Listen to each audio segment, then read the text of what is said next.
اخواتي اللي بيقولوا لي في كل فيديو اتحداك تنضف جريلك. اخويا عايز افهمك على حاجه، الجريل دوت من انضف الجريلات اللي هتشوفها عامه، عشان تبقى عارف. الجريل دوت يا اخويا اللي بيخلي البتاع تعمل كده، انا بسوي التسويات هنا، الشيش او الفاهيتا او الحاجات دي. طبعا لما بحط الزيت بتعمل طبقه زيت هنا. الجريل ده يا معفن لما اجي ادعكه ما ينضفش، بس انا هوريك دلوقتي يا اخويا، انا هدعكه قدامك واوريك هينضف ازاي عشان الناس تبطل رط كتير. بص يا اخويا اهو، الجريل هو عادي خالص، عشان بس ايه الناس تبطل جهل. قرب ازاز كده على الحته دي.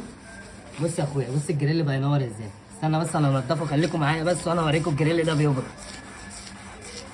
انتوا تلاقيكوا اصلا شغالين في جريل حواوشي كله دهون وبتاع وتقول لي مش عارف ايه. يا ريت الناس كلها تخليها في حالها يا جماعه، وتسيب الناس في حالها.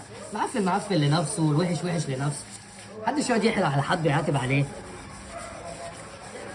هات يا نور جرد الميه يا نور، هات جرد الميه عشان نوري المعفنين الجريل اللي بيقولوا لك نضفه. املى جرد الميه، خد يا ريت بسرعه بس عشان نوريهم.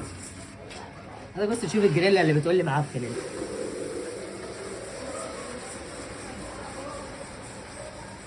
والناس اللي عماله تقول لي ايه يا اسطى هات لك خل ليمون مش عارف ايه، الناس اللي بتقول لي هات لك بطاطس، الناس اللي بتقول لي مش عارف ايه. انا عارف كل ده والله يا اخويا، اشتغلنا في مطاعم زيك والله وفاهمين. بص الجريلا يا اخويا، والله العظيم تشوف في وشك.